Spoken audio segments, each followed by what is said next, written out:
What's good, YouTube, man? It's your boy Stay Alive 16, and here we go with the stupidness, man. The man who lost $204 million on a trip to Vegas, bro. Like, I'm not gonna lie, bro. One thing about me, bro, I know a lot of people be saying this, bro. If I get money, bro, I ain't doing nothing stupid. But I promise you, with me, bro, if I get this money, bro, I'm not doing nothing stupid, bro. Bro, the only thing, bro, like, I ain't finna buy too much expensive shit neither, bro. Cause all that chain and jewelry shit, bro. Like, I probably get like 2 chains, you feel me? But other than that, bro, I'm staying the same, bro. The only difference I'm gonna have is a big house, my nigga, and some cars for real, bro. That's the only thing I would be spending that money on. Man, I know his ass went to the casino, cause Vegas, that casino. You should go down there, bro. That hoe get addicted, bro. I ain't gonna lie, bro. But I ain't doing that shit. I might try it out for a few times, but other than that, I'm not gonna waste all my money on that shit, bro.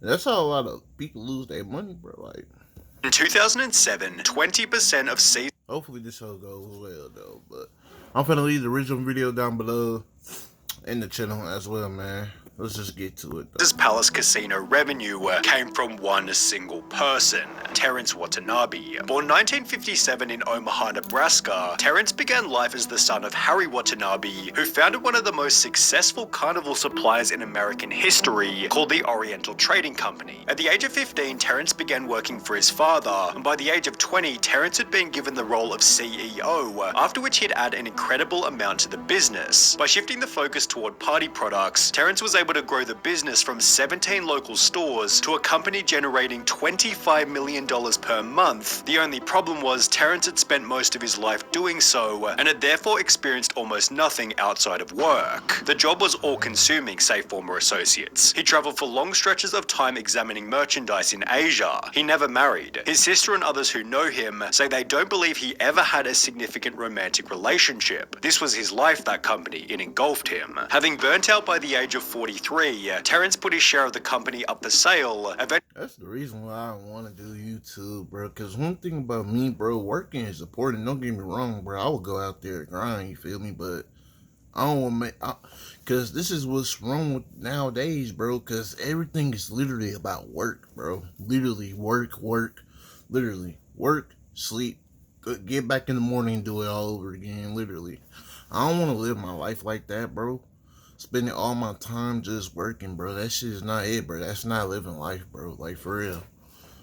That's not it. Actually selling for an undisclosed amount in October 2000, after which the goal was to have a charitable and fun retirement. Mr. Watanabe said his plan was to throw himself into his philanthropic work and have more fun. If it's not fun, it's not worth doing, Mr. Watanabe told his hometown newspaper, the Omaha World Herald, in 2000. He then created the Terry K. Watanabe Charitable Trust before donating millions to AIDS and cancer research, as well as various political causes. However, having worked all day every day for over 20 years in a complex business, Terrence found little satisfaction in this new line of work. Donations from his foundation grew, but he soon became restless. Several business ideas, including opening a restaurant, went nowhere. He didn't know what to do with his time, says his sister, and as the old saying goes, an idle mind is the devil's playground. With nothing else to do, Terry began a new hobby of spending large amounts of cash, purchasing one of Omaha's largest and most notable homes, which featured 9 bedrooms, 18 bathrooms, a gourmet kitchen, a custom wine cellar, and a 3-story elevator, but it was rather a venue near this mansion that became his biggest financial Damn, bro, that's a whole damn apartment. I ain't gonna lie. danger. Terry began to travel across An apartment. I mean a motherfucking hotel. Shit. the border from Omaha to Council Bluffs, Iowa, so he could gamble at the Caesars Horseshoe Casino, which is self-described on its website as a true gambler's paradise, featuring an expansive round-the-clock casino floor, an 18-table poker room, a full-service Caesars sportsbook, and one-of-a-kind gaming areas. Terrence became, quote, one of the casino's top customers, and began devoting himself to gambling full-time as his primary income and livelihood source. However, with his level of disposable income, hosts at the Iowa casinos encouraged Mr. Watanabe to play at the Rio and other Harrah's-owned casinos in Las Vegas. Having struggled to launch any new businesses, Terrence began to frequent Las Vegas beginning in 2005, where his existing gambling habit was intensified and joined with a drinking habit, satisfied only by a luxury vodka brand called Jewel of Russia, which retailed at over $200 per bottle. In that very same year, billionaire Steve Wynn opened the luxury Wynn Las Vegas, and by 2000, I don't get how people just like drinking, bro. Like spend your money on drinking, bro. I ain't gonna lie, bro. I got an uncle who do that shit, bro. I ain't gonna lie, bro. But hey, I don't say nothing, cause at the end of the day, shit, it's your money. You're a grown man. Do what you do, but I mean that drinking shit really ain't cool for real. In my eyes, that shit ain't cool, bro. I'm just being honest, bro. That shit. 1 year later, Terrence had spent so much money at the venue that the two arranged to meet. Remarkably, Steve concluded that Terrence was a, quote, compulsive gambler and alcoholic, leading Steve to ban Terry from the casino. However, given this was no fix for Terry's addiction, this simply became an opportunity for other venues in the area. Terry decided to take his money over to Caesar's Palace, where a marketing executive promised to give him substantially more advantageous. Hey, my fault for pausing it, but I knew it was gonna be a casino. I knew it, because there's no way in hell you lose that fast. I knew it was a casino. Arrangements than the Win, with respect to player comps, rebates, and other incentives, after which the casino created specifically designed incentives to keep Terry gambling at their venue. He was given tickets to the Rolling Stones, $12,500 a month for airfare, and $500,000 in credit at the gift stores. Harrah's also offered 15% cash back on table losses greater than $500,000, special high-limit games, and other incentives. Mr. Watanabe resided for free in a 3-bedroom suite at Caesars, had access to his favorite bartender, and was constantly surrounded by attendants to serve his every need, such as a 7-course meal from the casino's Bradley Ogden restaurant, delivered to him while he was gambling, with these attendants later telling legendary stories about his behavior while gambling. Al DeLeon and Christian Kunda, two of Mr. Watanabe's personal handlers at Caesars, say he had thousands of Tiffany gift boxes filled with $50 gift cards or $100 gift coins that he would hand out to bartenders, nightclub operators, security guards, and others. They say he once told a security guard to go to a supermarket and buy every cut of steak, and then proceeded to hand them out to employees. Caesars Palace high rollers of this magnitude are often given exclusive loyalty program status called 7-Star, where members are wowed by all the fantastic benefits afforded to them, with additional rewards and all-round bigger and better perks, yet the casino then literally created a new tier above this called Chairman, of which only Terrence Watanabe had the status of joining. Having been handed what you might call the ultimate life, Terry decided to stay in Vegas, yet with no intervention and nothing else to do, the severity of his habit began to get out of control. Several employees say Mr. Watanabe would stay at the tables for up to 24 hours, sometimes losing as much as $5 million in a single binge. He was allowed to play 3 blackjack hands simultaneously, with a $50,000 limit for each hand, and if he won, Mr. Watanabe says he regularly handed out fucking stupid, bro. That's so fucking stupid, bro. Like, bro, you won't see me doing none of this shit, bro. That's on my soul, bro. I'll probably go to a casino probably once or twice, maybe, to see how I feel, bro. But I ain't finna let that shit get to me, though. I ain't finna let that shit get addicted to me, you know what I'm saying? But, bro, all that money you made, bro, you could at least invest it into some shit, bro. Before you doing dumb shit like this, bro. That shit is stupid, bro. Like, all this money, bro, it's like you accomplished this shit and you fell down to the hill, gang. Like, that shit is ridiculous. That's fucking ridiculous. Caesars employees bundles of $100 bills that could total as much as $20,000. In the meantime, Terry was visited by a former casino host from his hometown who explained that Terry appeared disoriented and couldn't remember the conversations they'd had in the past. He'd add that Terry was often seen stumbling around the casino or falling asleep at tables placed right beside loud nightclub music, yet the most notable observation regarded the type of machines that Terry liked to play. According to one of his former assistants, Terrence rejected any skill-based casino game like poker and instead gravitated toward games with low odds, including roulette and slots. He was considered a house player because slots and roulette are house games. They have terrible odds for the player, and the way he played blackjack, he made it a house game. He made such bad decisions on the blackjack table, but it was only when his brother and sister came to visit for Thanksgiving 2007 that he talked about just how much these bad choices had cost him. In the 11 months since the beginning of the year, Terrence Watanabe had lost $127 million.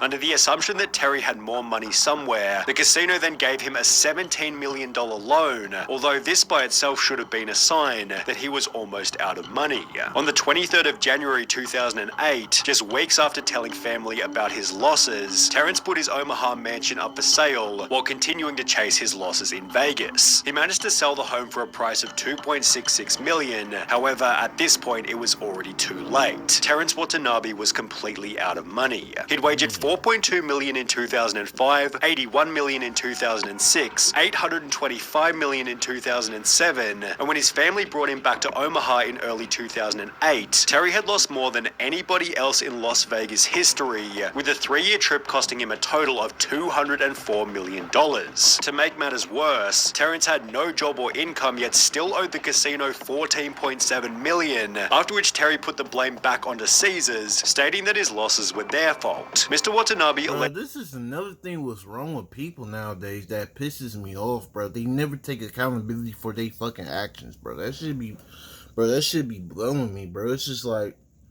it's crazy how somebody could believe their own fucking lies, bro. Like, it's so fucking ridiculous, bro. Like, stop and think and be like, maybe I did something wrong. Like, they never think like that, bro. The first thing they do is blame somebody else for their own problems, bro. I hate that shit, bro. That shit ugly, bro.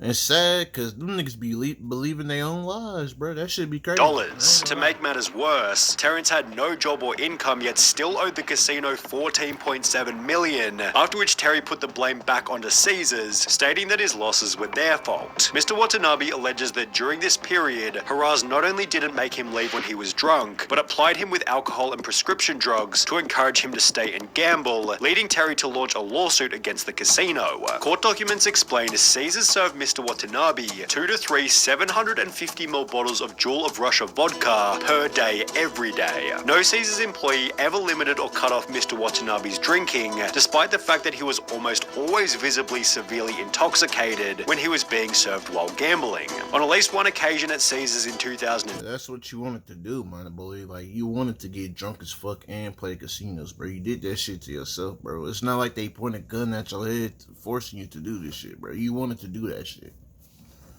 Like, come on now. 7. A concerned companion of Mr. Watanabe, Stuart Mitchell, pulled aside his cocktail waitress and pled with her to water down Mr. Watanabe's drinks. The cocktail waitress refused and curtly responded, "Terry gets whatever he wants." Mr. Watanabe had at least 2 drinks at his table at all times, so that he could be kept in a constant state of intoxication while gambling. Mr. Watanabe's photographs were posted in the employees-only section of the casino, in order to ensure all employees recognized him and never refused him anything. Caesars employees never attempted to limit or cut off Mr. Watanabe's drinking or restrict his gambling, because they understood that any interference with his drinking or gambling could cost them their jobs. In response to the lawsuit, a spokesperson for the casino stated, "We're in the gambling business. We had no reason to believe that Terry Watanabe was anything other than a big player with huge resources who made an adult decision to bet the money he did. Are we going to provide an environment that keeps him very happy? Of course we are." The casino then launched criminal proceedings against Terry, meaning that on top of everything,